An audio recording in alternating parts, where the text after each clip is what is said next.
1500 BC। वह समय जब दुनिया बड़े बदलावों के कगार पर थी। सभ्यताएं विकसित हो रही थी और नई संस्कृतियां उभर रही थी। इस समय का एक सबसे महत्वपूर्ण घटनाक्रम था आर्यन प्रवासन। एक ऐसा घटनाक्रम जो आने वाले सदियों तक इतिहास की धारा को आकार देने वाला था। इस वीडियो में हम आर्यों की उत्पत्ति, यात्रा और भारतीय उपमहाद्वीप और व्यापक दुनिया पर उनके प्रभाव को जानेंगे। आइए हम प्राचीन अतीत में डुबकी लगाएं और आर्यन प्रवासन की कहानी को उजागर करें। आर्यन शब्द सदियों से प्राचीन लोगों के एक समूह को वर्णित करने के लिए इस्तेमाल किया जाता है, जो 1500 BC के आसपास मध्य एशिया के स्टीप से भारतीय उपमहाद्वीप में प्रवासित हुए थे। लेकिन ये आर्यन कौन थे और उनका प्रवासन प्राचीन भारत के इतिहास को समझने में इतना महत्वपूर्ण क्यों है? आर्यन प्रवासन को समझने से पहले चलिए 1500 BC के आसपास की दुनिया की स्थिति को समझते हैं। सिंधु घाटी सभ्यता, जो दुनिया की सबसे पुरानी शहरी सभ्यताओं में से एक थी, अब गिरावट की ओर बढ़ रही थी और पश्चिम में प्राचीन मेसोपोटामिया सभ्यताएं जैसे सुमेर और अकद समृद्ध हो रही थी। आर्यन एक ऐसे संसार में प्रवेश कर रहे थे जो पहले से ही संस्कृति में समृद्ध था, फिर भी बदलाव के कगार पर था। आर्यन मानते हैं कि वे विशाल यूरेशियन स्टीप से उत्पन्न हुए थे, जो कास्पियन सागर से पश्चिम में लेकर अल्ताई पर्वत तक पूर्व में फैला हुआ था। ये लोग घुमंतु थे, घोड़े की सवारी और रथ युद्ध में निपुण थे और इंडो यूरोपीय भाषा के एक प्रारंभिक रूप में बात करते थे। वे जनजातियों में रहते थे और बेहतर भूमि और संसाधनों की खोज में प्रवास करते थे। पुरातात्विक साक्ष्य यह सुझाव देते हैं कि आर्यन एक बड़े इंडो यूरोपीय समूह का हिस्सा थे, जिसकी भाषा परिवार यूरोप और एशिया के अधिकांश हिस्सों में फैला हुआ था। यह प्रवासन चरणों में हुआ था और पहले प्रमुख प्रवाह के 1500 BC के आसपास होने की संभावना है। इन लोगों ने केवल अपनी भाषा ही नहीं, बल्कि अपनी रीति रिवाज, परंपराएं और जीवन शैली भी साथ लाई थी। वर्षों से विद्वानों ने आर्यन प्रवासन की सटीक प्रकृति और मार्ग पर बहस की है।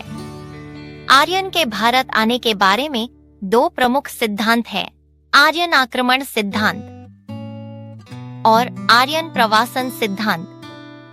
चलिए दोनों पर विचार करते हैं।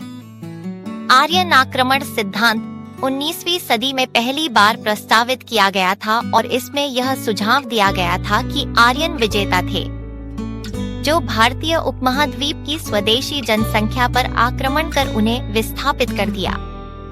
यह सिद्धांत कई वर्षों तक व्यापक रूप से स्वीकार किया गया था, विशेष रूप से उपनिवेशी युग में, क्योंकि इसका इस्तेमाल भारतीय उपमहाद्वीप में ब्रिटिश साम्राज्य को सही ठहराने के लिए किया गया था। हालांकि इस सिद्धांत को अब बढ़ती चुनौती का सामना करना पड़ रहा है। आधुनिक विद्वानों का कहना है कि कोई भी हिंसक आक्रमण का कोई प्रमाण नहीं है। इसके बजाय वे आर्यन प्रवासन सिद्धांत का प्रस्ताव करते हैं, जो यह सुझाव देता है कि आर्यन धीरे धीरे कई सदियों में भारत में प्रवासित हुए, स्थानीय जनसंख्याओं के साथ मिलकर और वैदिक संस्कृति के विकास में योगदान दिया। प्रवासन सिद्धांत के समर्थक वेदों की ओर इशारा करते हैं।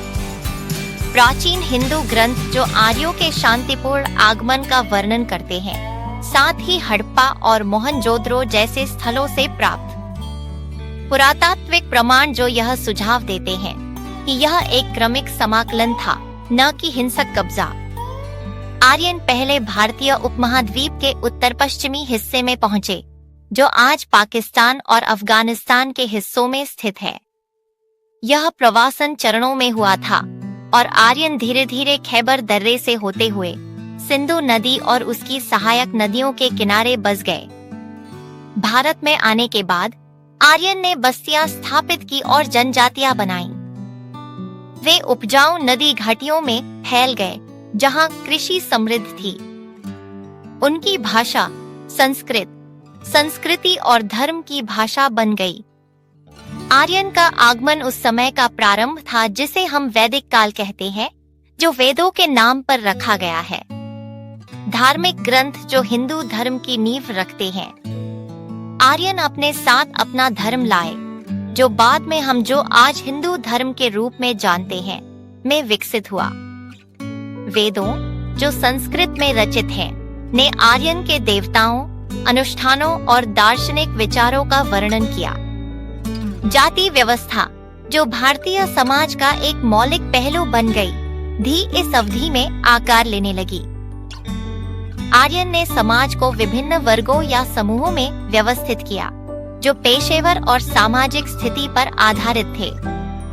जैसे जैसे आर्यन बसने लगे, उन्होंने गंगा और यमुना नदियों के किनारे शक्तिशाली राज्य स्थापित किए। ये राज्य बाद में भारतीय राजवंशों के लिए नींव बने और वैदिक संस्कृति भारतीय समाज में गहरे समाहित हो गई, जो धर्म से लेकर सामाजिक संरचना तक हर चीज पर प्रभाव डालने लगी।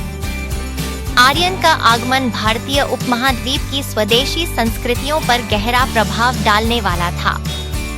हालांकि यहाँ निश्चित रूप से इंटरैक्शन और सांस्कृतिक आदान प्रदान हुआ। आर्यन और स्थानीय जनसंख्या की जीवन शैली, भाषाएं और धार्मिक विश्वास अलग थे।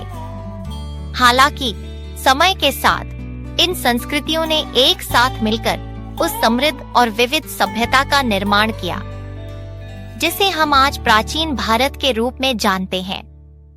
आर्यन प्रवासन की धरोहर आज भी महसूस की जाती है। आर्यन की भाषा संस्कृत, प्राचीन भारतीय ग्रंथों और हिंदू दर्शन के अध्ययन में सबसे महत्वपूर्ण भाषाओं में से एक बनी हुई है। वेदों, जो पीढ़ियों तक मौखिक रूप से पारित किए गए थे, आज भी आधुनिक हिंदू धर्म में आध्यात्मिक प्रथाओं और धार्मिक अनुष्ठानों को प्रभावित करते हैं। आर्यन द्वारा स्थापित सामाजिक और धार्मिक संरचनाओं ने भारत की जाति व्यवस्था की नींव रखी, जो एक जटिल सामाजिक पदानुक्रम है जो भारतीय समाज को आकार देता है और इसके सुधार के प्रयासों के बावजूद अभी भी प्रभावी है। इसलिए आर्यन प्रवासन सिर्फ एक ऐतिहासिक घटना नहीं है, यह भारतीय संस्कृति के ताने बाने में बुना हुआ एक धागा है, जो आज भी महत्व रखता है। आर्यन प्रवासन प्राचीन इतिहास में एक परिवर्तनकारी घटना थी। हालांकि उनकी यात्रा के विवरण अभी भी बहस का विषय हैं, फिर भी इसमें कोई संदेह नहीं है कि आर्यन का भारतीय उपमहाद्वीप पर गहरा प्रभाव था। उनकी भाषा, संस्कृति और धार्मिक प्रथाओं ने उस सभ्यता को आकार दिया जिसे हम आज प्राचीन भारत के रूप में पहचानते हैं। आर्यन प्रवासन को समझकर हम दुनिया की सबसे पुरानी संस्कृतियों में से एक की उत्पत्ति के बारे में गहरी समझ प्राप्त करते हैं। आर्यन की यात्रा हमें मानव सभ्यता की हमेशा बदलती कहानी की याद दिलाती है, जहां हर प्रवासन, हर सांस्कृतिक आदान प्रदान दुनिया पर अपना निशान छोड़ता है। इस रोचक इतिहास के अध्याय को जानने के लिए हमारे साथ जुड़ने के लिए धन्यवाद।